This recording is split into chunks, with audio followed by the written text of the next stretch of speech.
Hi, இன்றைக்கி நம்ம daily use பண்ணுற ஒரு 20 தமிழ் வாக்கியங்களை எப்படி இங்கிலீஷில் ஃப்ளூயண்ட்டாக பேசலான்னு கற்றுக்கலாம். வாங்க வீடியோக்குள்ளே போகலாம். நம்பர் 1, நிமிர்ந்து உட்காருங்கள். நிமிர்ந்து உட்காருன்னு சொல்லுவோம். அதை இங்கிலீஷில் என்ன சொல்லணும் அப்படின்னா சிட் அப்ரைட். சிட் அப்ரைட் அப்படின்னு சொல்லணும். உட்காருங்கள் அப்படின்னா சிட், நிமிர்ந்து அப்படிங்கிறதுக்கு அப்ரைட் சொல்லணும். அப்ரைட். ஸோ நிமிர்ந்து உட்காருங்கள் அப்படின்னா சிட் அப்ரைட் அப்படின்னு சொல்லணும். நம்பர் 2, என்னை தொந்தரவு செய்வதை நிறுத்து. என்னை தொந்தரவு செய்வதை நிறுத்து. இதை இங்கிலீஷில் stop annoying me. Stop annoying me அப்படின்னு சொல்லணும். நிறுத்துனா ஸ்டாப்பு, என்னை அப்படிங்கிறதுக்கு மீ, தொந்தரவு செய்வதைங்கிறதுக்கு அனாயிங் அப்படின்னு சொல்லணும். ஸோ ஸ்டாப் அனாயிங் மீ அப்படின்னு சொல்லணும். நெக்ஸ்ட் சென்டென்ஸ், நான் ஓய்வு எடுக்கலாமா. நான் ஓய்வு எடுக்கலாமா. Can I take a break. Can I take a break. Can I take a break அப்படின்னு சொல்லணும். நெக்ஸ்ட் நம்பர் 4, அவர் ஒரு நல்ல மனிதர். அவர் ஒரு நல்ல மனிதர், அவங்க ரொம்ப நல்லவங்க அப்படின்னு சொல்லுவோம். அதை இங்கிலீஷில் he is such a nice person. He is such a nice person அப்படின்னு சொல்லணும். அவர் அப்படிங்கிறதுக்கு ஹீ யூஸ் பண்ணணும். ஒரு நல்ல மனிதர், நல்ல மனிதருக்கு நைஸ் பர்சன் யூஸ் பண்ணணும். So he is such a nice person. அவர் ஒரு நல்ல மனிதர் அப்படின்னா he is such a nice person அப்படின்னு சொல்லணும். நெக்ஸ்ட் சென்டென்ஸ், சாப்பிட வெளியே போகலாமா. சாப்பிட வெளியே போகலாமா. இதுக்கு இங்கிலீஷில் can we go out to eat. Can we go out to eat அப்படின்னு கேட்கணும். சாப்பிட அப்படிங்கிறதுக்கு ஈட் யூஸ் பண்ணணும். வெளியே அப்படின்னா கோ அவுட்டு. போகலாமா அப்படின்னு கேட்குறங்காட்டி கேன் யூஸ் பண்ணணும். So can we go out to eat அப்படின்னு கேட்கணும். நெக்ஸ்ட் சென்டென்ஸ், நான் உன்னுடன் வருகிறேன். நான் உன்னுடன் வருகிறேன் அப்படின்னா இங்கிலீஷில் I come with you. I come with you அப்படின்னு சொல்லணும். நான் அப்படிங்கிறதுக்கு ஐ யூஸ் பண்ணணும். உன்னுடன்ங்கிறதுக்கு வித் யூ யூஸ் பண்ணணும். வருகிறேங்கிறது கம். ஸோ வருகிறேன் அப்படின்னு வரங்காட்டி கம்னு யூஸ் பண்ணணும். So I come with you அப்படின்னு சொல்லணும். நெக்ஸ்ட் சென்டென்ஸ், நீ இருக்கும் இடத்தில் இரு. நீ இருக்கும் இடத்தில் இரு அப்படின்னா stay where you are. Stay where you are அப்படின்னு சொல்லணும். நீ அப்படிங்கிறதுக்கு யூ, இருக்கும் இடத்திலுக்கு stay where. So stay where you are. நீ இருக்கும் இடத்தில் இரு அப்படின்னா stay where you are. Next sentence, நீங்கள் காலை உணவு சாப்பிட்டீர்களா. நீங்கள் காலை உணவு சாப்பிட்டீர்களா, காலையில் சாப்பிட்டீங்களா அப்படின்னு கேட்போம் இல்லையா. அதை இங்கிலீஷில் have you had breakfast. Have you had breakfast அப்படின்னு கேட்கணும். நெக்ஸ்ட் சென்டென்ஸ், எனக்கு புத்தகம் வாசிப்பது பிடிக்கும். எனக்கு ரொம்ப புக்ஸ் படிக்க ரொம்ப பிடிக்கும் அப்படின்னு சொல்லுவோம். அதை இங்கிலீஷில் என்ன சொல்வீங்க. I like to read books. I like to read books அப்படின்னு சொல்லணும். எனக்கு அப்படிங்கிறக்காட்டி ஐ யூஸ் பண்ணணும். பிடிக்கும் அப்படிங்கிறதுக்காக லைக். டு ரீட் புக்ஸு, எனக்கு புக்ஸ் படிக்க பிடிக்கும் அப்படிங்கிறதுக்கு I like to read books அப்படின்னு சொல்லணும். நெக்ஸ்ட் சென்டென்ஸ், அவசியமே இல்லை. அவசியமே இல்லை அப்படின்னு சொல்லுவோம்ல, வேண்டியதில்லை அப்படின்னு சொல்லுவோம். அதை இங்கிலீஷில் என்ன சொல்வீங்க.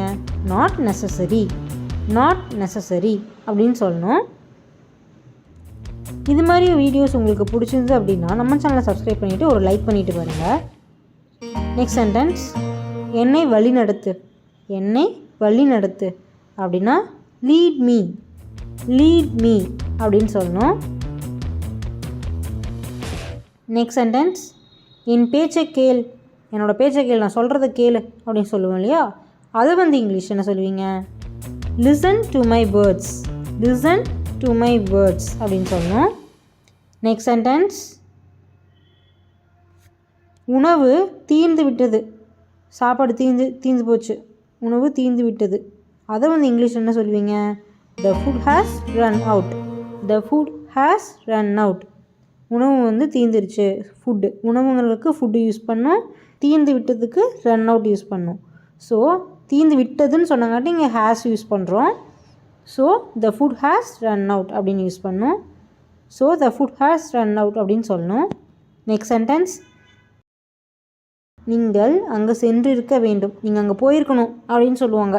நார்மலாக நீங்கள் அங்கே போயிருக்கணும் அப்படின்னு சொல்லுவோம் இல்லையா, அதை வந்து இங்கிலீஷில் என்ன சொல்வீங்க? You should have gone there. You should have gone there. நீங்கள் அங்கே போயிருக்கணும் அப்படின்னா you should have gone there use பண்ணோம். நெக்ஸ்ட் சென்டென்ஸ், ஒரு வழியை கண்டுபிடி. ஒரு வழியை கண்டுபிடி, எப்படியாச்சும் ஒரு வழியை கண்டுபிடி, அங்கே போயிடலாம் அப்படின்னு சொல்லுவோம் இல்லையா, அதை வந்து இங்கிலீஷில் என்ன சொல்வீங்க? Find a way out. Find a way out. இதுக்கு ஒரு சின்ன எக்ஸாம்பிள் சொல்லட்டுங்களா? இப்போ நம்ம வந்து கூகுள் மேப் பார்த்து போயிட்டு இருக்கோம், அது வந்து ஒரு முட்டு சந்தில் கொண்டு போய் நிறுத்திடுது. அப்போ நம்ம என்ன சொல்லுவோம்? எப்படியாச்சும் ஒரு வழியை கண்டுபிடிப்பா, போயிடலாம் அப்படின்னு சொல்லுவோம் இல்லையா? கேட்டுட்டு எங்கேயாச்சும் யார்கிட்டயாச்சும் கேட்டுட்டு போயிடலாம் அப்படின்னு சொல்லுவோம் இல்லையா, அதை வந்து இங்கிலீஷ் என்ன சொல்லுவீங்க? Find a way out. Find a way out அப்படின்னு சொல்லுங்க. அவ்வளோதான், சிம்பிள். நெக்ஸ்ட் சென்டென்ஸ், எனக்கு கொஞ்சம் பணம் கடனாக கொடு. எனக்கு கொஞ்சம் பணம் கடனாக கொடு. கொஞ்சம் காசு கொஞ்சம் கடனாக கொடுக்குறியா அப்படின்னு கேட்பாங்க. அதை வந்து இங்கிலீஷில் என்ன சொல்லணும் அப்படின்னா, lend me some money. Lend me some money அப்படின்னு சொல்லணும். லெண்ட் மீனா கடனாக கொடு அப்படின்னு கேட்குறது வந்து லெண்ட் மீ அப்படின்னு யூஸ் பண்ணணும். So let me some money அப்படின்னு கேட்கணும்.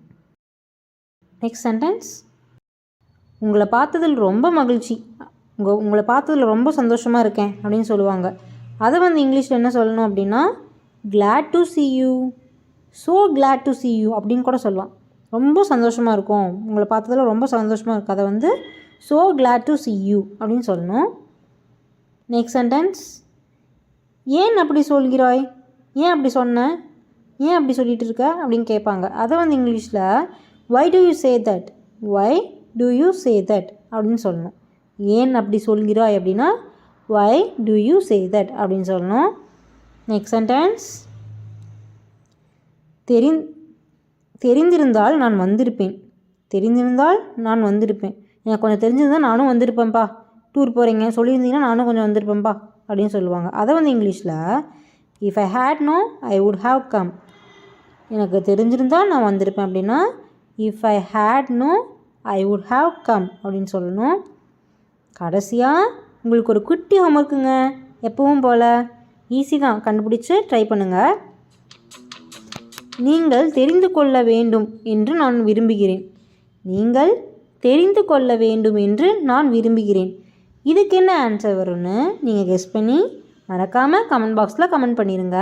தேங்க்யூ.